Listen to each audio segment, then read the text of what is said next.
রাষ্ট্র কি পারবে রামিসার বাবার চ্যালেঞ্জ গ্রহণ করতে?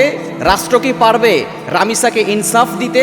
একটু চিন্তা করে দেখেছেন বাংলাদেশের অবস্থা কোথায় গিয়ে দাঁড়িয়েছে?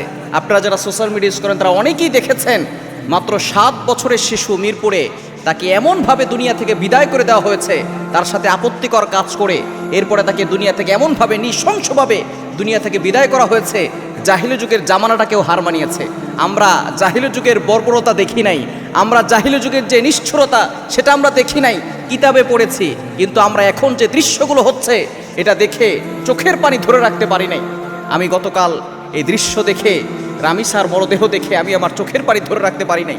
অনেকে অঝরে কেঁদেছে যে ছোট্ট একটা ফুলের সাথে এমন ব্যবহার করতে পারে কোনো মানুষ, সে আসলে মানুষ না। আমাদের বাংলাদেশে কিছু মানুষরূপী পশু থাকে যারা মানুষের সাথে ইনসাফপূর্ণ ব্যবহার করতে পারে না। একটু চিন্তা করে দেখেছেন সে কিভাবে কি করেছে?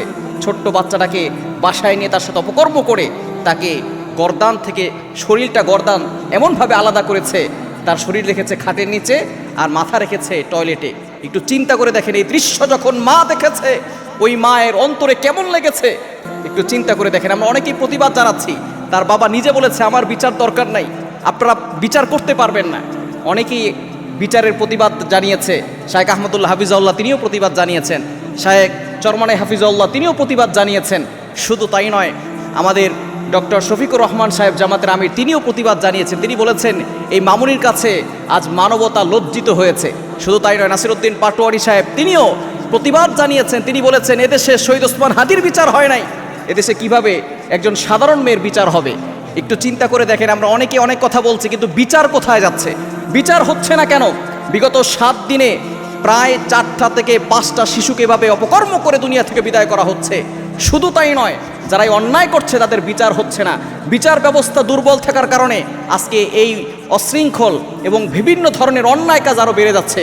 সুতরাং আমরা তারেক রহমান সাহেবকে বলতে চাই, যেহেতু যে এই অন্যায় কাজ করেছে প্রমাণ হয়েছে, সে নিজ মুখে বলেছে সকল প্রমাণ আছে, সুতরাং দেরি না করে তাকে এমনভাবে দৃষ্টান্তমূলক শাস্তির ব্যবস্থা করতে হবে যাতে করে অন্যায়কারীরা অন্যায় করার আগে 1000বার চিন্তা করে যে আমাকেও শাস্তির আওতাভুক্ত হতে হবে। একটু চিন্তা করে দেখেছেন আমাদের মেয়ের নিরাপত্তা কোথায়? আমার বোনের নিরাপত্তা কোথায়? আমার মায়ের নিরাপত্তা কোথায়? যেই সমাজ 3 বছরের শিশুকন্যার ইজ্জতের নিরাপত্তা দিতে জানে না, যেই সমাজ 5 বছরের শিশুকন্যার ইজ্জতের নিরাপত্তা দিতে জানে না, যেই সমাজ আমার মায়ের ইজ্জতের নিরাপত্তা দিতে জানে না, যেই সমাজ আমার বোনের ইজ্জতের নিরাপত্তা দিতে জানে না, এই সমাজ ভেঙ্গে চুরমার করে দিতে হবে। সুতরাং কোরআন দিয়ে শাসন ব্যবস্থা কায়েম করতে হবে। নবীজি সাল্লাল্লাহু আলাইহি সাল্লাম বনি কাইনুকার যুদ্ধ করেছেন, সেখানে এই যুদ্ধের মূল প্রেক্ষাপট হচ্ছে একজন নারী বনি কাইনুকার বাজারে গিয়েছিল, সেই নারীর সাথে ইহুদি এমনভাবে কাজ করেছে, তার ওড়না ধরে টান দিয়েছে। তখন একজন মুসলমান সে প্রতিবাদ জানিয়েছে, তখন মুসলমানকে দুনিয়া থেকে বিদায় করেছে।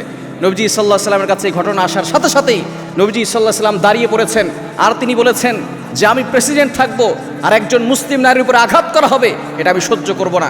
নবীজি সাল্লাল্লাহু আলাইহি সাল্লাম যুদ্ধের পোশাক পরেছেন এবং বনু কাইনুকার সাথে যুদ্ধ করে তাদেরকে তাড়িয়ে দিয়েছেন। একজন নারীর ইজ্জত কতটা! কিন্তু আমার বাংলাদেশের নারীদের ইজ্জত নাই, আমার বাংলাদেশের শিশুদের নিরাপত্তা নাই।